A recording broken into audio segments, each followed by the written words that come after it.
जिन लोगों की कुंडली के अंदर नवम भाव में राहु विराजमान हो, ऐसे लोगों को पढ़ाई में ना अड़चन बार बार देखने को मिलती है।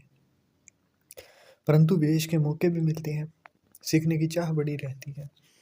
किस्मत में उतार चढ़ाव आते हैं, पिता या गुरु से दूरी होती है। ऐसे लोगों को सबसे बड़ी दिक्कत जो होती है ना, वो ये होती है कि जो भी काम ये एक्साइटमेंट से शुरू कर रहे हैं, वो काम जरूर अटकेगा।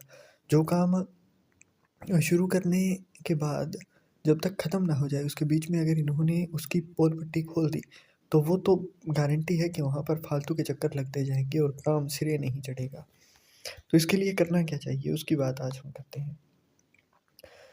यहाँ पर राहु नवम भाव जो है ना, वो धर्म से दिखाता है आपको, आपका धार्मिक एंगल, आपके पिता के बारे में, आपकी यात्राओं के बारे में। अब यहाँ जब धर्म के भाव में राहु आ गया, तो राहु आपको एक अलग सोच अपनाने को बोलता है। अगर वो अपना लेते हो आप, तो चीज़ें उतनी मुश्किल नहीं रहती हैं। सोच क्या है आपको, जैसे आप जिस भी कार्य को शुरू करने जा रहे हैं ना, नोटिस करिएगा कि अगर आप कोई काम शुरू करने से पहले मंदिर जाते हो कि ये कार्य मेरा हो जाए और ये करके मैं इतना प्रसाद चढ़ा दूंगा या फिर ये चढ़ावा चढ़ा दूंगा, वो काम नहीं होगा आपका। जितना ज़्यादा मंदिर जाओगे उतनी ज़्यादा दिक्कतों का सामना आपको करना पड़ेगा, क्योंकि राहु नवम भाव में है ना, तो ये एक जगह टिकने नहीं देगा। यहाँ पर आप सात्विक नहीं रह पाओगे, यहाँ पर मन के अंदर मेल ना आए, ऐसा हो नहीं सकता है। तो अब करना क्या चाहिए आपको, जो भी आपके इष्ट हैं उनको मित्र, सखा, भाई, बहन, कुछ भी एक रिश्ता बना लीजिए। उसके बाद में उसी रिश्ते के अकॉर्डिंग ही बात करना शुरू कीजिए। जैसे कई लोग श्री गणेश जी को, महिलाओं की बात करें तो राखी बांधते हैं, कुछ बाल गोपाल को बांधते हैं, तो उनको भैया, बच्चा, जो भी आपको मानना है उस हिसाब से आप बात करना शुरू करें। एक रिश्ता जब आप बना लेते हो ना, तो वहाँ आप बिल्कुल पवित्र ना भी हो जाए, है ना, मतलब वहाँ फिर वो थोड़ी सी बाउंडेशन हट जाती है, फिर वो परिवार वाला मामला आ जाता है वहाँ पर। तो इतना सा करके देखोगे, आपको अच्छा फ़र्क जो है वो देखने को मिलना शुरू हो जाएगा। अब अगली चीज़ जो होती है ना, वो एक और भी इसके अंदर देखने को मिलती है। अब सकारात्मक प्रभाव जो है वो कैसे मिलेंगे, तो नवम भाव में आते ही नई सोच, अलग नज़रिया दे दिया। अब ये इंसान पुराने डरों पर नहीं चल सकता, ये नई राह, नई सोच बनाएगा ही बनाएगा। दूसरा, विदेशी यात्रा और बड़े मौके दिलवाता है, परंतु इसके लिए ना आपको अपनी, जहाँ भी आप रहते हो, नेटिव प्लेस को छोड़ना पड़ेगा। तीसरी चीज़, उच्च शिक्षा में दिलचस्पी बढ़ाएगा, रिसर्च, गहरी चीज़ें देखने में, टेक्नोलॉजी में, साइकोलॉजी में, रहस्यवाद, आध्यात्मिकता से जुड़े क्षेत्र में आपका इंटरेस्ट धीरे धीरे करते हुए इंक्रीज अच्छा खासा होगा।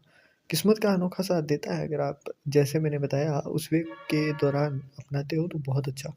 कुछ नेगेटिव इम्पैक्ट भी है, जैसे कि पिता या गुरु से मतभेद होना, धर्म या विश्वास में अस्थिरता, क्योंकि आप बार बार गिराए जाओगे ना, इसकी वजह से आप फिर कहने लग जाते हो कि यार भगवान कुछ है ही नहीं, कोई सपोर्ट नहीं करता है, मैं जब जाता हूँ तो मेरा काम बनने की बजाय बिगड़ता है।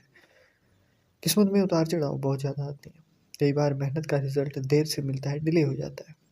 ज़रूरत से ज़्यादा उम्मीदें आपके लिए यहाँ पर निराशा का कारण बनती है। कुछ, जैसे एक स्पेसिफिक उपाय बताया, उसी के अलावा कुछ आसान से उपाय और भी हैं। जैसे कि पिता और गुरु का सम्मान करना, राहु को शांत करने का सबसे बेहतरीन तरीका होता है कि बड़ों का आशीर्वाद लो, और इससे आपकी किस्मत भी मजबूत होती रहती है। शनिदेव और माँ सरस्वती की पूजा करना, माँ सरस्वती की पूजा करना इसलिए कहा जाता है ताकि राहु के असर को संतुलित कर दिया जाए। शनि जो कि न्याय के देवता है ना, तो यहाँ पर भी दीप जलाते हो आप तो वो चीज़ शांत होती है। बुधवार को माँ सरस्वती की पूजा वंदना करिए आप। इसके अलावा चावल, काले तिल या नीले कपड़े का दान अगर आप करते हो, तो इसमें जब भी जिन लोगों की कुंडली के अंदर महादशा जो है ना, वो राहु के बाद तुरंत देवगुरु बृहस्पति की आ रही हो, ऐसे लोगों को ये कार्य जरूर करना चाहिए कि काले कपड़े, नीले कपड़े और काले तिल, चावल, इनका दान अगर हो सके उतना करिए।